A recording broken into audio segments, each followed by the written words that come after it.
Good afternoon all. It's great to be here after such a long time doing virtual conferences. And thanks, Steve, for the opportunity to moderate and also such an esteemed panel today. So without further ado, I'll take the opportunity to just introduce the panel, starting on, I think, the farthest from me, a veteran in this area. Some might say a pioneer, so Michael Bennett, Head of Derivatives and Structured Finance, joining us all the way from Washington. And then Scott McHardy, whom I think was up here earlier, so needs no introduction. So he's, and for those who missed this morning's session, he's the Head of Risk Finance of Toka, that I believe is rising up from a strong foundation, and he can describe that in more detail later.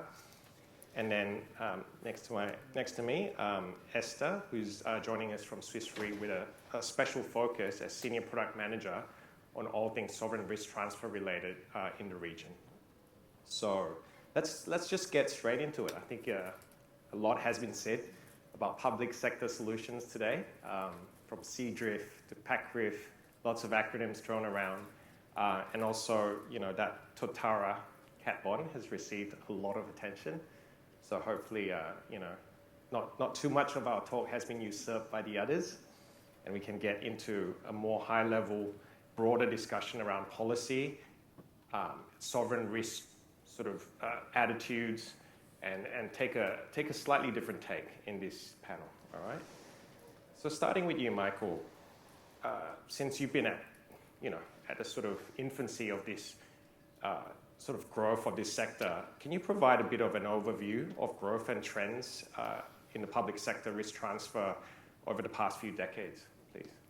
Well, a few decades, okay. I don't know if I can go that far back, but I can tell you a little bit about what we've been doing at the World Bank and how it's developed. We were looking at this from a point of view of insurance markets generally being very valuable to our client countries. And if you don't know the World Bank, we are a membership organization with 189 members that are all sovereign governments, and they're also our shareholders, and they're the entities that we provide various forms of financial assistance to. So we saw that insurance could be a very valuable addition to their toolkit for financial resilience, particularly obviously for countries that are heavily vulnerable to natural disasters. But that it was very difficult for countries to access insurance for various reasons. Certainly the cat bond market, very difficult for sovereign countries often to understand. Even general purchasing insurance or reinsurance can be difficult for countries for issues like procurement. Some countries we work with, just to pick a broker could be a one-year procurement process and always subject to second guessing as well. So very difficult. So we wanted to make it easier, even though at the World Bank we have no mandate to take on any insurance risk. So we can't sit on or warehouse any risk, but we wanted to make it easier. So what we do at the World Bank is we provide an insurance policy to a member government. In almost every case, a parametric insurance policy, and we can talk later if it comes up why that is, but almost always a parametric insurance policy. Against specified risks or risks. And as I said, we can't warehouse that risk, we can't sit on that risk. So what we need to do when we provide that insurance policy is immediately turn around and hedge ourselves, either by issuing a catastrophe bond, which we've done more often than not, or by ourselves purchasing reinsurance to reinsure ourselves against the risk we just took on by writing that insurance policy. So that's the basic business we came up with to make it very easy for governments to access insurance and reinsurance, because now they have only one counterparty. We're their insurance company, and we're a AAA insurance company, and not only that, they sit on our board of directors. So if they ever have a problem with their insurance company, they can complain through their Ministry of Finance that the World Bank isn't doing a good enough job insuring them. So very powerful, and I would say best in class for most sovereign governments to have us as their insurer.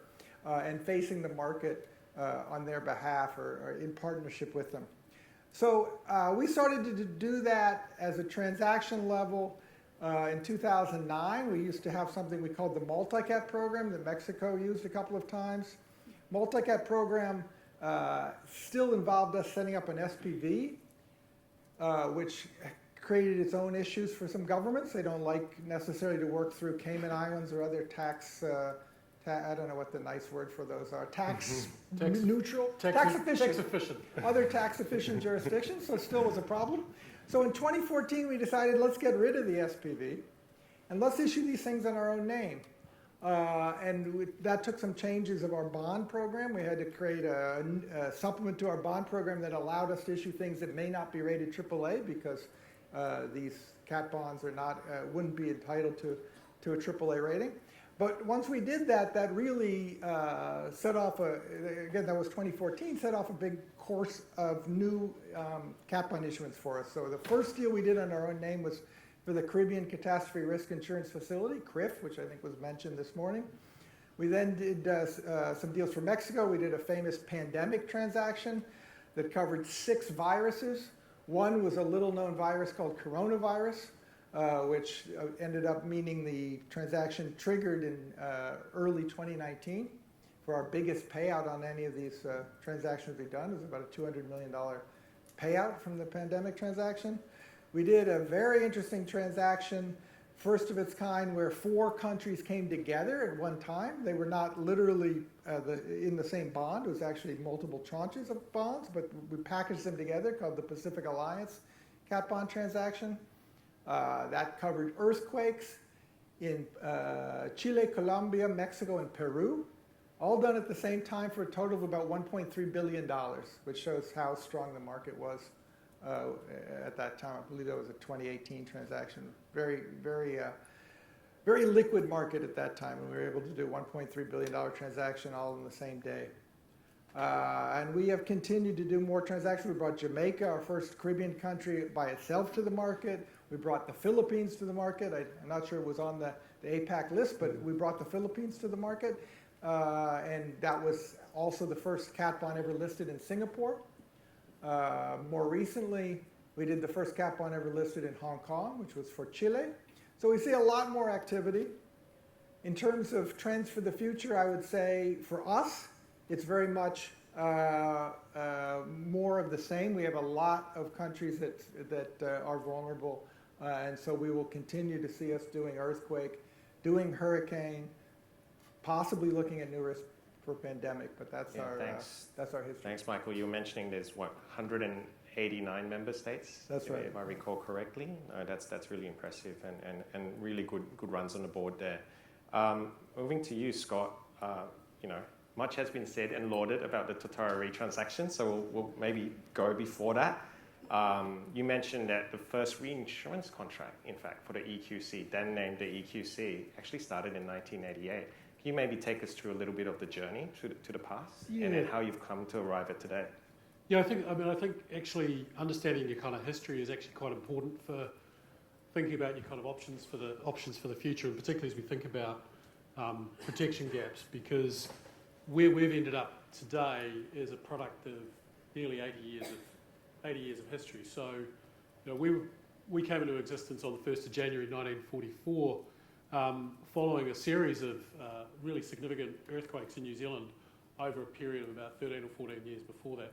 For anyone who's invested in the bond, we did fully disclose that as part of the investor presentations. But it was a point where there was no natural hazard insurance in New Zealand, and so you had this really, really slow recovery from 2 fairly substantial earthquakes in 1942. So the government set about putting in place a natural hazard insurance scheme which focused entirely on earthquake.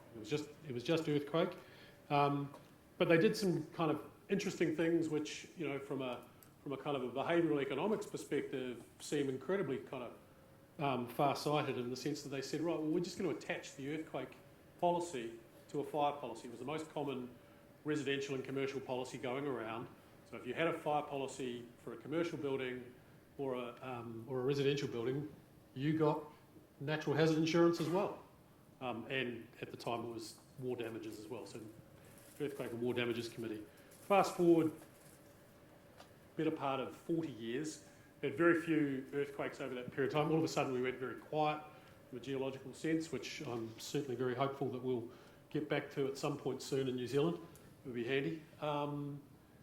but we had a couple of earthquakes where the biggest exposure to the Crown was from its, because it covered commercial assets.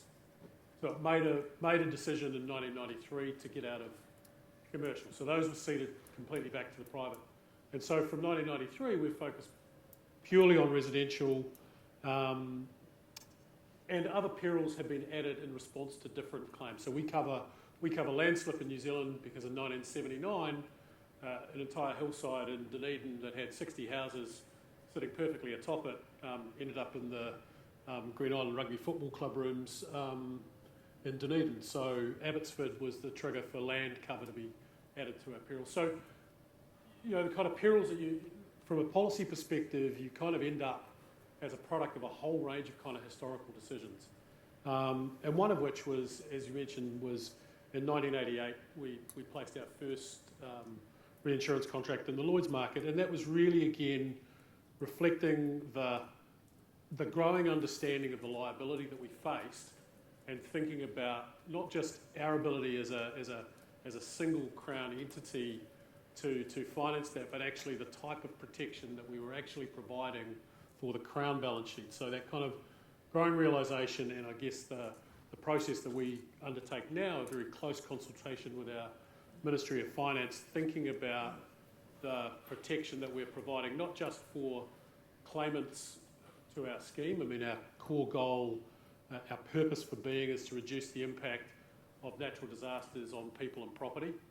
And we do that in a range of ways, from not only risk transfer, but a substantial chunk of our money every year is invested in research to try and understand the hazards, try and influence building standards, think about the kind of, you know, the full risk transfer profile. But ultimately, when we think about our risk transfer, it is about how do we protect the Crown's balance sheet. So I think when we talk about protection gap entities, you have to think about these as evolving over time and having kind of government will and flexibility to change those settings as you move forward, and for providers of capital solutions and policy solutions to recognise that as well, because a product that works well for us, and I think the Toka transaction works incredibly well for us.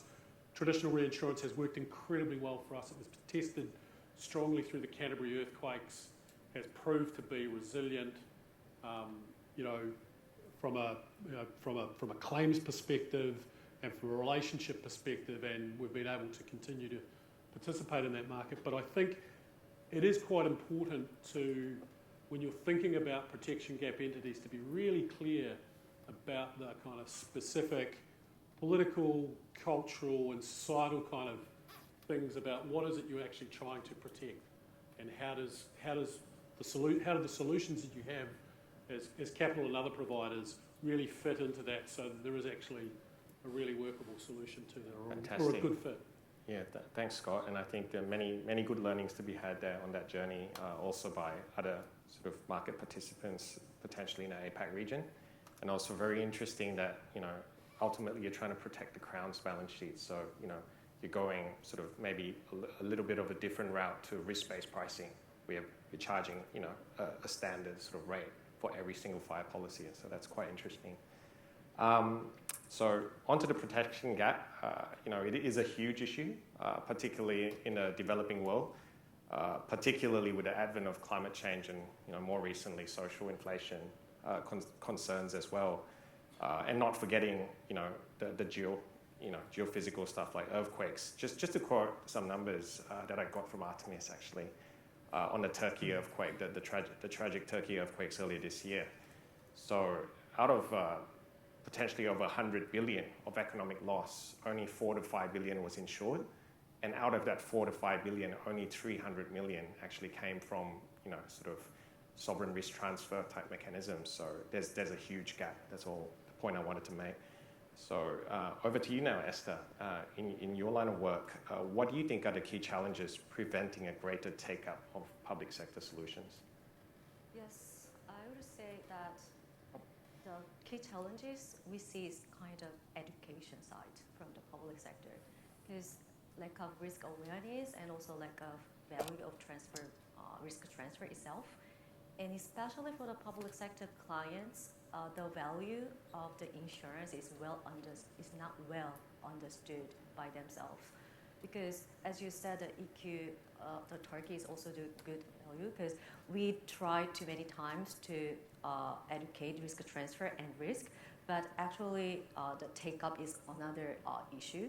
And also there's an array of the options from the government side that exactly from the taxpayers' money.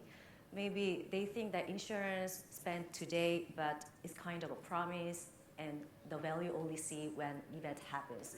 But they rather spend their money on the immediate emergency fund right now. So it really depends on what is the prioritize of the public sector side. And also the other key challenge we see is that the public sector is very broad because today we are talking about more sub and sovereign government side, but actually public sector including like state-owned enterprises like SAQC, or even in the development banks or other pools we talked a lot about this morning. So they have really very different motivations and purposes. Even Scott mentioned that even evolving the stage of the development, each stage have a different motivation and purposes. And for example, like sometimes like they need to managing the capacity, kind of ensuring underlying asset or portfolio. So they want to seek for better price, or sometimes they just want to have more high level fiscal position asset, hedging fiscal position. And also sometimes they are seeking a more familiarity of the product itself because maybe we are much more overwhelmed by the new technology, maybe we are prone to what instrument we are familiar with. So there's really background going on, different motivation there is. And also the other points I would mention is demand side from the public sector is one of the challenges we see. So the complexity of the public sector is a bit different from the private sectors. And also the rigorous decision-making process, and definitely the budgetary issues is another big issue. And even the decision-making, each of the process, there's like many fold of the decision-making needs to take into. And also the instability of the staff or civil servants sometimes, and also instability of the continuation of the risk transfer itself, also another key challenges we see. And maybe if I may add one more thing, that also there's like risk modeling perspective. Yes, there's a lot of sophisticated and state-of-the-art risk model is available in certain part of the world, but many part of the world is still lack of those risk models. So that's also another challenges we see. Yeah, particularly in not so developed, I guess, insurance markets where maybe some of that attention from the big model vendors are not quite in these parts of the world, Yes. like Africa and others. There are many challenges, so we'll get to maybe some of the solutions later. But on that point, pinging back to you, Michael, developing APAC versus LATAM, why do we see, on a relative basis, far more take-up in the Latin American countries? They're also developing countries versus APAC. We see all these Chile bonds, very big ones. They even issued here in APAC, in Hong Kong. But why are we not seeing that? And going back to Kikuchi-san's presentation, 5%, right, from 15. Yeah, I mean, I think to echo some of the things Esther was saying, I think it's important to understand how difficult it can be in the public sector to buy insurance. That buying something, spending public money and potentially getting nothing back for it, even though the nothing back scenario should be a great scenario. I mean, no big event occurred. 2 thumbs up for that. It can be scary, and it can be people can be in some of these countries personally liable for making those sort of decisions, and can be even more at danger, at risk, if they bought something, say covering earthquake, a large earthquake occurred, but not quite large enough to trigger the insurance, then you can really talk about risk. And you can talk about people going to jail in some countries. Hopefully Scott is not at that level of risk. But in some countries, people can go to jail for these sorts of decisions. So I would not underestimate the difficulty, personal difficulty of doing these sorts of things. And there's also political difficulties. What we heard in one country we were working, which I never even thought of this issue before, but that the local politicians actually don't want insurance in place because they get a lot of value when an event happens saying that they delivered aid, that they went to Parliament and got aid for their region. And they want to take a truck to their region and hand out supplies themselves, as opposed to saying that the government has insured this and the government insurance is kicking in. So a lot of issues stop that. So why do we see, I think, LATAM leading? It's partly the security in numbers issue, quite frankly. It's the fact that if you can point to your neighbor doing it, it's a great justification. And that's frankly why we brought the Pacific Alliance countries, Chile, Colombia, Mexico, and Peru, together. Because there is a great safety in that. And also, as Mexico being in this area one of the leaders in terms of sovereign risk transfer, having other countries being able to be closely aligned with Mexico, I think is really the reason. It's clearly not to do with investor demand. I couldn't possibly say any of these trades we bring will be diversifiers, but I don't think the investors in the room would say they much prefer a Latin American diversifier over an Asian diversifier. I don't think that would be the case. I don't think it's a demand issue, certainly, and there's certainly not a risk issue, since if you talk risk, I'm sure Artemis has the deal information about, or the information about how much risk is in Asia, but I'm sure it's more than 50% of the natural disaster risk in the world must be in Asia. So it's not a risk issue. I think it really is a political issue, and it's once your neighbors start doing it, it becomes more likely for you to do it. Thanks for sharing that, Michael. Really good learnings there, and good observations. And hopefully there'll be more friendly competition in the APAC area as well to make that more successful here. Pivoting to lessons learned and deals in focus, right? Just taking it a bit more granular at this point.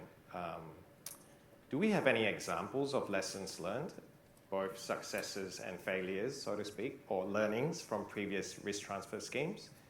For example, how do we guard against moral hazard in pooling mechanisms, or subsidizing those at highest risk?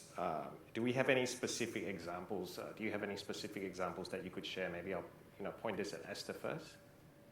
Yes, maybe I will say that some lessons learned first, because actually when I say about the challenge in the previous question, the demand is lessons learned actually, because many people think that whether this model is work or, because I'm much more representative of technical perspective here, but I would rather say that many times the technical issue is not a main bottleneck. The most part is the demand, as I mentioned, and also the lessons learned. Maybe I would say, because we talk about many of the pools here, but there's also like good example in the pool, but also sometimes that collective failure is also another good lesson learned. The collective failures is kind of collective action challenges itself. For example, like adding multiple nations, adding multiple perils, that's increasing much more complexity. So we'll learn simplicity is rather important and is better, because focusing on more one single peril or one single nations. So for example, so actually I think that success and failures go together. As mentioned, that Mexico is a really good example for us, because they starting from the buying parametric from pool starting about 17 years ago, but starting as earthquake first, a really simple cat in the box parametric trigger, but evolves the time. Now they are doing much more sophisticated structure, cat in the grid structure, and even adding hurricane as well. And they even considering the different effect of wind, whether the wind is coming from the Caribbean side or whether it is a Pacific side. So actually the time grows, their institutional knowledge is growing, and their learning curve is sloped up, go right. So, and also its goal is the same for the Jamaica case that Michael mentioned in the last year in the cap fund. They also start with the parametric purchase from the CRIF. And then they learning themselves and they built on their own carbon last year. So it takes some time learning curves and they know what their risk is. So this is important. But the collective challenges sometimes as like when adding, if you think that adding multiple perils or multiple and not one single deals will be really simple, and maybe we will construct a really simple aggregated index that sounds really fabulous, but it also creates another fold of risk and spectrums. So we say we encouraging pool because we do believe the benefit of the pool, as said, is kind of, how do I say, friendly peer pressure each other, and also it increases preparedness before the prior events happens, and also in the midst of the process, they can learn of the whole risk analysis and the step of the decision process or decision-making process itself. But at the end, based on the pool, they need to learn themselves and go into the typical accustomed to their needs for the country itself. So Wow. I think that's the lesson learned and also success and failure at the same time. Wow. So as you can see, it gets quite detailed very quickly. The nuance, devil was in the detail, right? And on that note, pivoting back to you again, Michael, and also in light of what our liquidity ILS brokers kindly shared earlier today about, I think, learning a new term, dead cat, right? Of that Mexico deal that you're referring to, perhaps. Michael, do you want to share some of your thinking around that trigger mechanism, the best tracks? You know, we were sharing that last night, and I think it'll be great for the audience to sort of learn a little bit more about the nuances of these reporting and the trigger mechanisms and what sort of effects they can have on the investment communities and risk attitudes. Yeah, I mean, among our clients, certainly Mexico has been in the market the longest, and as Esther was saying, you can see the development and the refinement of their, it's always been parametric, but they've been refining their parametric from very simple boxes to more granular grid patterns, all with the intention of trying to reduce as much as possible the huge risk that can't be eliminated, which is basis risk. And because they've been in the market a while, we now have experiences, and Mexico's had, including at least one negative experience with basis risk. In one of the Mexican transactions, which was Multicat 2012, there was a very strong hurricane that hit Mexico called Hurricane Odile. And Mexico was using National Hurricane Center data, and what they called the best track report was the definitive report for the payout, the best track report being what's produced usually after the hurricane season. So it could be, depending on when the event occurs, it could be many months later, but it was considered the most reliable National Hurricane Center report. So the trigger was based on best track data. Initial reports, initial National Hurricane Center data all suggested there would be a payout. So I'm sure the Tulip Prebone folks were quite busy with that because it was all suggested that there should be a payout. Now we were waiting, of course, for the best track information to come out. And when the best track report came out, it showed barely a miss.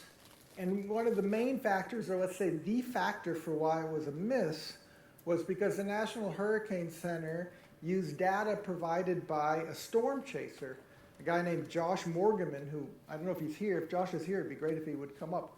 But he's basically a professional storm chaser, quite a dashing looking fellow. And he goes, when he hears there's a storm about to hit, he goes there. So he went down, this is a storm that hit Cabo San Lucas. So he went down, he checked himself into a cheap motel in Cabo San Lucas, and he put on his equipment, and he went out into the storm when it hit, and he took readings of central pressure.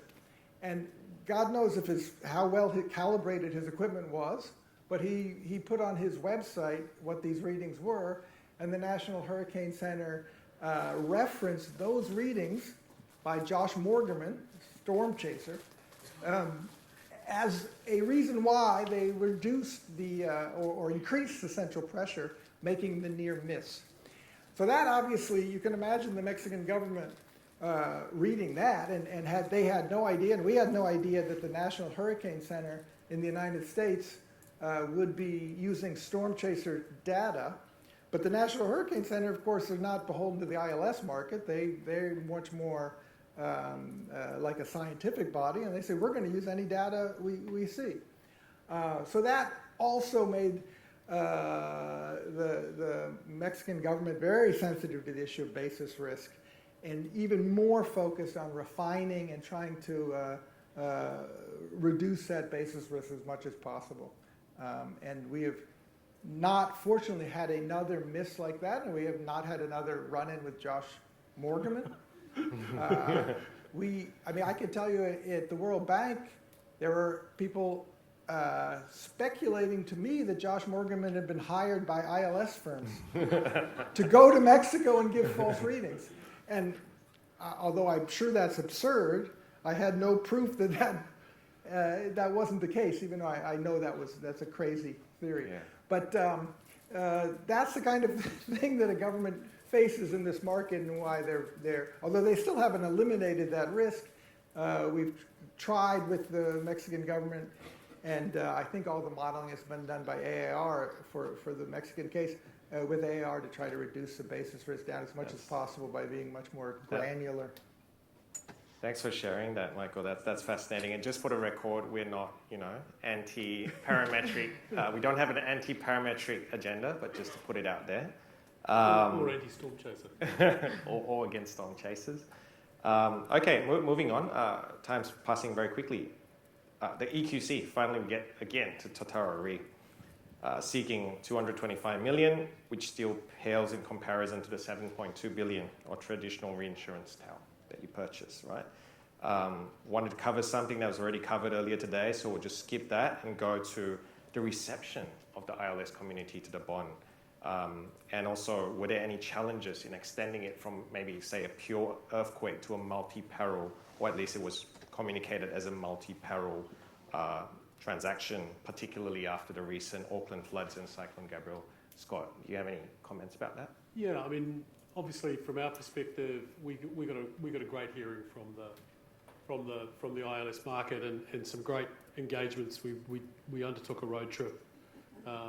roadshow trip through Europe and into North America for a week, and met with probably 30 or 40 different investors, and got a great hearing. So we were really excited by that. And as I said earlier, for those that participated, that's fantastic. But actually, for those that actually really took the deal seriously and devoted serious time before saying no to this one, we're really thankful for the time and effort that they put into it. I guess one of the challenges for us as we brought this deal to market, and it was very much a conversation with the structuring and joint book runners as well, was that our Act covers a block of perils. So that's what our Act does, and our board was very clear that it didn't want to be going out to market without all of those perils being covered. So, there was quite a lot of work, obviously, that went into describing from our perspective the types of experiences that we'd had with volcano and tsunami and hydrothermal events, which is geysers coming up in your backyard. So we'd had one of those, which we were able to point to, but these are not things that we'd actually had significant experience with for over 150 years. So people took it as an earthquake bond and really approached it in that sense. But fingers crossed, time will tell that we won't have too much activity over the course of the next 3 or 4 years on any of those perils. Because to Michael's point, we put in place this cover, and actually, whilst it, from an insurance perspective, it might feel like a grudge payment, actually you really don't want the payout, because it does mean that there's been in our case, a $2 billion loss, which, to put that in context, the Kaikoura earthquake that we had in 2016, which was exactly the same magnitude, depth, and fault rupture of the Turkish earthquake, that was a $700 million deal for us. That was a $700 million loss for us. It wouldn't touch our reinsurance. So, when you start to talk about that size and scale of earthquake to get to $2 billion in New Zealand loss, it's a big event that you actually don't want. And given I live in Wellington, chance it might happen to my house. No, I think you make some great points there, Scott. And also back to that Turkey earthquake, really that 100 billion shouldn't happen. It should not be anywhere near that. Risk transfer is really for the residual risk. And, to bring that down, you made comparisons to the Kaikoura earthquake, right? So I think that's absolutely right. And again, we think of risk transfer very much as part of a fully integrated risk management framework. People in this room will understand this. You want to avoid the worst risks, and you do that through your land planning. And you don't put houses in swamps or on liquefaction-prone soil. Sadly, there's probably 20% of the houses in New Zealand that are in exactly that situation. But then we invest a lot of money and time and effort in science to influence building codes. So you're looking to control against those risks. The transfer piece is how do you package up the residual risk, and then ultimately you've got to accept it. So that kind of active framework is actually really important. And I guess we sit in the transfer space a lot, but a lot of the work we're trying to do as a government agency, working with other government agencies through funding of research, through just generally kind of advocating with other government agencies, is trying to influence that kind of the whole gamut of that framework. And it's fantastic to see that cross sort of nation collaboration, if you like, with other regulators, with other governments as well. No, it's fantastic. Thanks, Scott. It helps you live in a country that's smaller in population size than Singapore and most cities in Australia. So we do feel like a little bit of a village. So with the recent withdrawal of private insurers in key markets, for example, California wildfire and Florida windstorm, how can the public sector be deployed to ensure sustainable and affordable? I noticed that hasn't really been coming up today, affordable insurance capacity. So I'll ping that to Michael. That one's for me? Yeah. Okay. Or I could, while you're holding that thought, I could maybe get you again, Scott, to reflect on that. One thing which, again, the New Zealand government has a key desire to make natural hazard cover available and affordable for all New Zealanders. As I said earlier, we do a little bit of that through the making it really hard not to have natural hazard insurance because it automatically attaches to a fire policy. But the affordable piece, the government effectively cross-subsidises across the country. It's a country that sits astride two tectonic plates, the Pacific and the Australian. The risk, nowhere in New Zealand is immune from risk, so everybody in New Zealand pays the same flat rate for EQC cover and has done since the scheme came. So there's an inbuilt cross-subsidisation for those that live in higher risk sort of earthquake zones, but various other parts of the country are potentially more subject to tsunami or to volcanic. So the government has made policy choices to make natural hazard insurance affordable by effectively making it a flat rate from Kaitaia to the Bluff. Thanks for that. And Michael, do you have any opinions on that? Well, I mean, what we're doing in this market is really quite a bit different from Scott. We're really helping governments generally ensure their fiscal positions. Usually our end beneficiary of the insurance is a Ministry of Finance. So not as directly down to the individual level, but certainly cost is a significant issue, but so is capacity. And so we always, when we're looking at the cat bond market, we're often bringing very large size transactions. The transaction we did for Chile most recently was a $630 million transaction. We're bringing very large transactions. So we very much welcome liquid markets, and we very much recognize that highly liquid cat bond markets generally correspond to times when pricing is a little bit higher, because cat bond investor communities are obviously much better able to attract capital when prices are a bit higher. So We understand, I think, and accept that sort of trade-off between capacity and cost. We always want the best of both worlds, but we live in a market environment where we understand that trade-off. Thanks, Michael. Okay, on to I think the closing stages of this panel. Yeah, a lot has been said about climate change. Yeah, the sort of the broad reaction from, especially from those that are not within the practitioner fraternity, tend to sort of be very cautious about climate change when it comes to investing in these perils on natural catastrophe risks, for example. So, assuming there is in fact an increase in the frequency and intensity of some of these perils in certain areas, can something like resilience bonds be deployed? So, just to clarify, the resilience bonds, everyone refers to them meaning different things, but for this panel, we're talking about bonds, essentially catastrophe bonds that have a dual component of risk transfer and risk adaptation or resilience infrastructure investment. So given that that's not strictly a new concept, why hasn't it gotten much traction so far? So that one's for you, Esther. Yes, thank you, Alex. As you mentioned, that resilience bond, actually we need to understand what we are exactly talking about, because sometimes resilience bond, as you said, that just a typical bond, just bond instrument, debt instrument, just a principal can be invested into the resilience or adaptation kind of projects, and kind of a thematic bond. So actually there's no risk transfer components in here. So just labeling it, it's a green or ESG, blue, resilience, just name it. It can be resilience bond.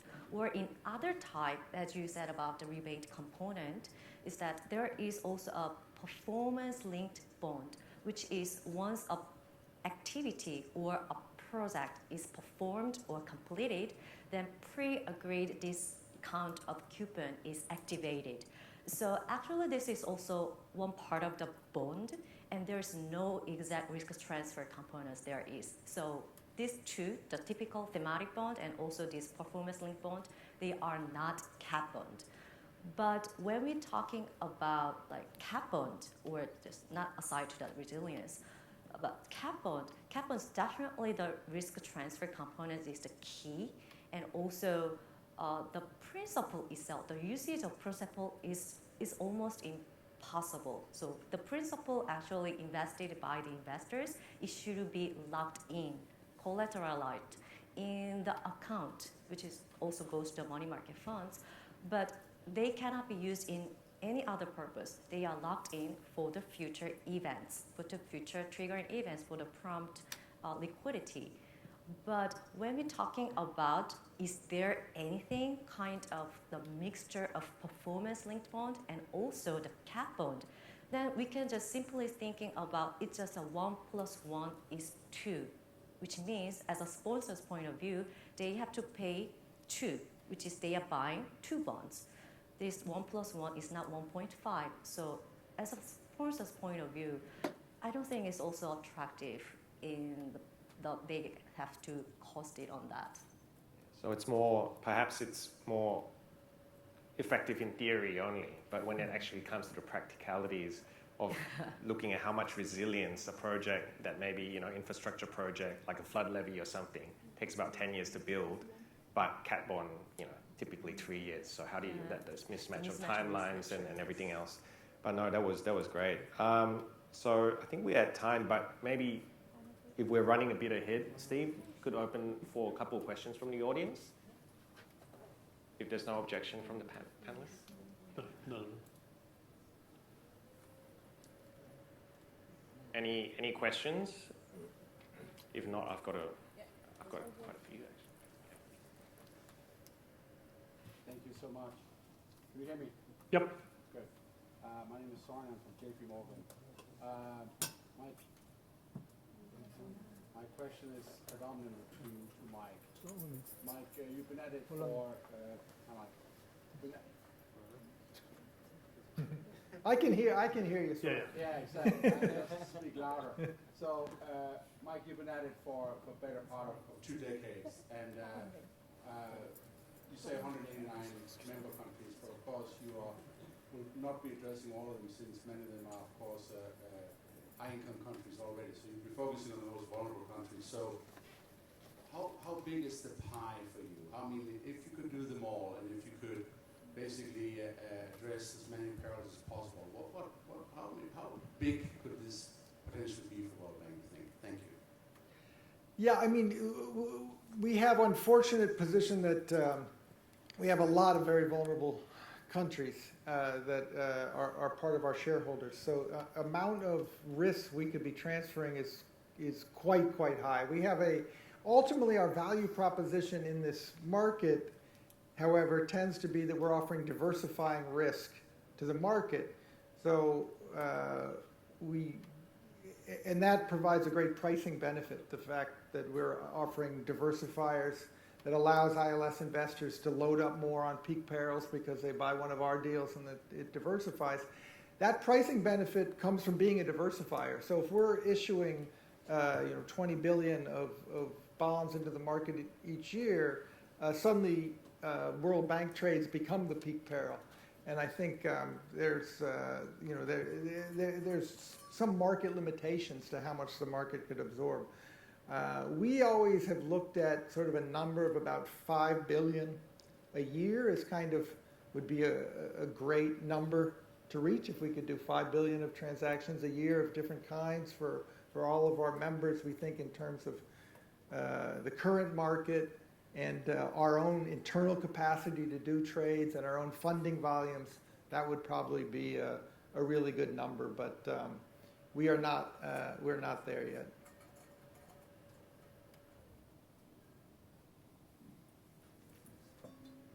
Thank you. I'm actually new to this cat bonds and actually catastrophe reinsurance markets. So want to get your thoughts or estimates regarding what the potential for APAC, just in terms of where would the investors potentially actually could come from. This is not something that I think has been well marketed. A lot of the I would say high net worth individuals or family offices has actually not been getting I would say complete access into this market, like stocks, funds, OP, private credit. So what do you see the gap here and how we can fit it? Who's got that one? Me? I mean, personally, what I think is that there's a big investor education need here. And some of that education will not necessarily lead to institutional investors here setting up a cat bond team and starting buying cat bonds, but it could lead to them allocating more or allocating for the first time to an ILS fund. And from our perspective at the World Bank, either one works because we want more capacity for cat bonds. So whether a big Singapore institutional investor sets up his own cat bond team or allocates to an existing cat bond fund, and there's many represented in the room, so you could find them. Either one is a win in our mind. But I think there should be, just because of all the reasons we've heard today, there should be more Asian investors in this market, and we certainly hope it happens, whether directly or through funds. Do you think there's a perception of disaster? Catastrophe, when you talk to a layperson, that's not exactly very appealing. And also when Michael Lewis refers to this industry as the nature's casino, maybe potentially defeats the social, giving aspect of what we do. Many people at the World Bank tell me, I always think life insurance is the greatest marketing name ever because you're insuring death. But you call it life insurance, and I don't know what the other side of catastrophe, is. But if there is that version, I think that would be very, very helpful, because I don't think death insurance would play as well. All right. Any other questions? If not, please join me in thanking the panelists today.